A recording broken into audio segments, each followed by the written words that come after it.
Hiya folks, we're back on the Vauxhall Astra Mark IV. We've been driving it about for probably just over a week now, and it runs an absolute treat. But we had some new tyres put on it all round. We thought we might as well get all four done. And then I noticed one of the front brake calipers was binding slightly. So rather than mess about, they was a bit rusty and crusty. I could have got a service kit for them, but I went out and bought two new calipers for about £65. So we're going to be fitting them today. I'll see you in a minute.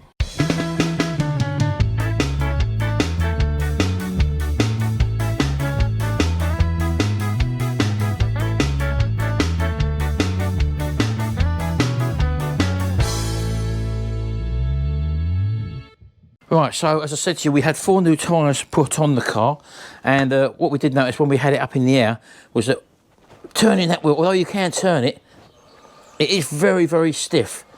And what I did do, I levered the calipers in and out by putting a little lever in between the brake pads and that, and they was quite loose, but as soon as you put your foot on the brake, it sort of stiffened up to that again, which is, you don't really notice it, but it's not a good thing. So because we're keeping the car, I thought rather than just rebuild the calipers, because you don't know when you take them apart, if I would have bought the seal kit for them, it could have been all rusty inside, for example. So for the sake of £65 for two, I bought two new calipers. So let's get this wheel off, let's get these calipers off, and let's get them changed over.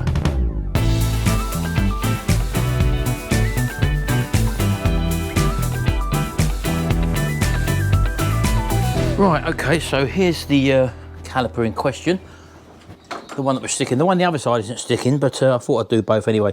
So I mean, if I open the pads out just by easing them out a little, as you can see, the disc then rotates easily, but when you put your foot on the brake, it goes back to that stickiness sort of thing. So the pads are sticking. I've actually lubricated the sliding pins there because we did take this off when we done the shock absorbers, which we've done in the previous video. As you can see, well used. As you can see now, we were coated in dirt and dust there.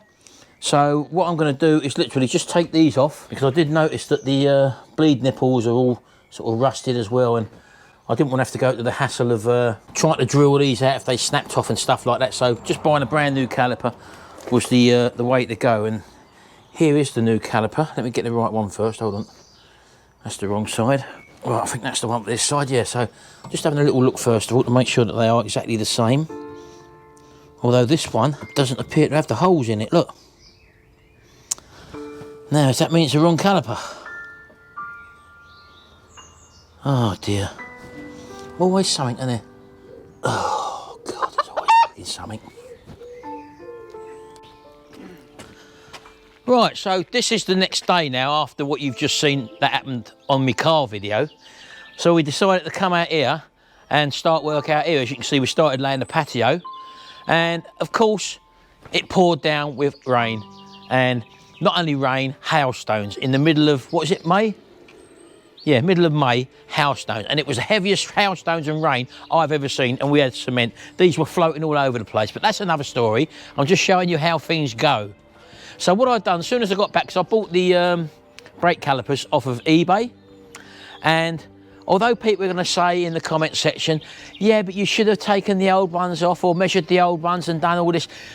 In today's world, right, when you buy something online, you can do a compatibility check. In other words, if you go to eBay, for example, they've got most websites or people who sell parts have a compatibility thing where you type in your registration number or you type in your vehicle details, and then it'll tell you whether you've got the right part, whether it's compatible or not for your vehicle. So that's obviously what I've done.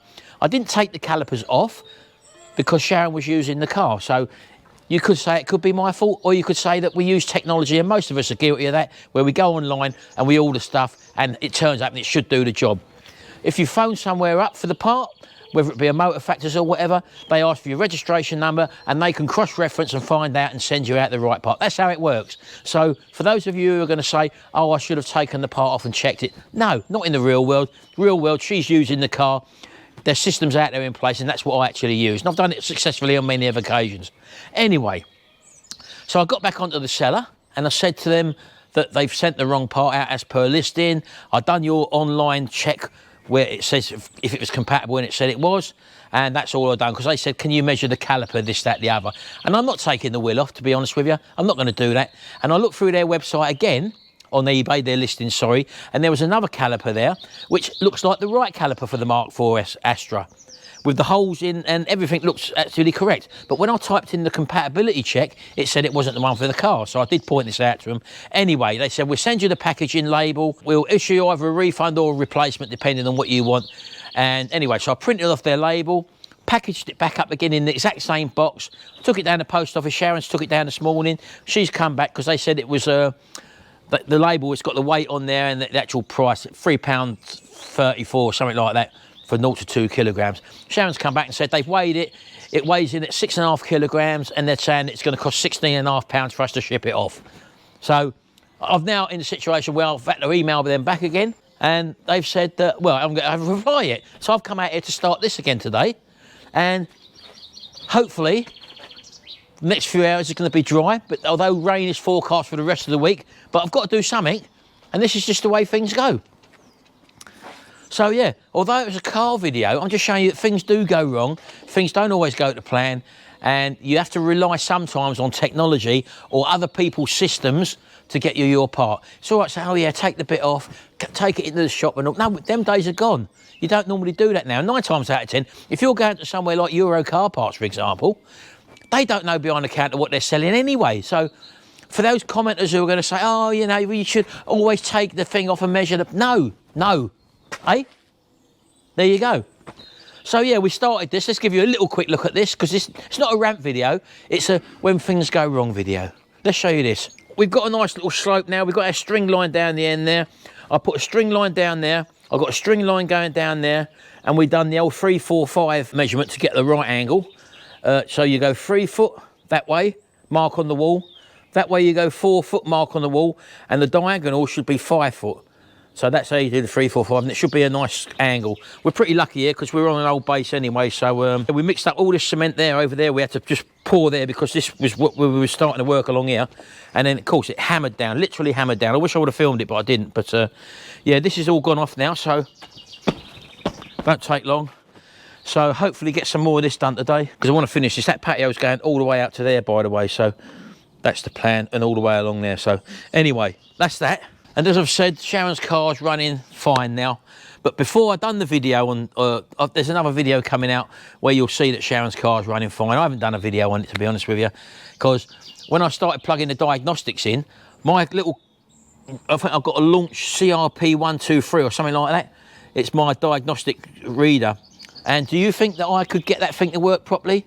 No. Well, I've been through all the readings on this. I can't see how... it's not picking anything out. It's saying there's a communication problem with this reader I've got here. I've chose the 1.8 XE engine, which is what this is. And I've found another one, Astra G GMSA. Menu further up, there's another Astra G there, which I've also tried. So I don't really know. I've tried everything on here. I've tried 2003, 2004 year. So it's not showing me what I need to see. I don't know whether the software needs updating. I've tried Vauxhall. I've also tried further up the Opel one as well, and that comes up with the same, basically the same information. It just says checking files. Diagnostics is what we want. You choose your year of the car, and then you select the actual car. I've done Astra G, which I've already shown you. The engine type, which I'm sure in this one is the 18XE, Z18XE. I've also tried the Z18XEL, but no joy about that either. And when it does its searches, it comes back with a communication issue. So there you go. The ignition is on, by the way. So I've had to abort mission on that. So there we go. That's where the port is anyway, but not much good trust at the moment. And then I just aborted mission. And anyway, cut a long story short, I had to upload the software, update the software, and that wasn't a straightforward task anyway. So I'd love to get one of those Autel MK808 ones, but they're about £350, I think, £400. So, or someone's mentioned Voxcom or something like that, which I could probably get, but I like them Autel ones, so I might sort of have a look into getting one of them, or if anyone's out there who's got one and views one, maybe, and they can tell me what they think of them, because it's the next one for me, I think, to go up the ladder, because this little launch CRP123 isn't really doing all I want it to do. Right, it's been about, how long, 2 hours, hour and a half? About an hour and a half. We've got another 3 rows down of 7 for the moment. We've had to stop because rain was forecast for today, but It's just started, plus I've also hit my thumb now. Look at this, look. I've got a nice black man's pinch coming up underneath my thumb now there, as you can see. Can you call it that? And that hurts, eh? Can you call it that? Oh, I've got a nice ethnic pinch. Is that right? Is that more politically correct? It's a black man's pinch, it always has been, I don't know why. It's on a white man. Yeah, but why do they call it that? Anyway, whatever you want to call it that. So I'm afraid it started off as a car video. Then we've jumped onto paving slabs. We ain't done too bad. We're not experts by no stretch of the imagination. We're going on to bearings now. What do you mean, bearings? We've got a TZR video. Oh my God. So yeah, that's as far as we've got so far. How many did you count up there? 40, 70, 42, wasn't it? 42 slabs. All along here they got to go. All along here, the old cement mixer, you must have a cement mixer when you're doing this job. What we found out through trial and error, if you've got the mix too dry, you can't tamp them down.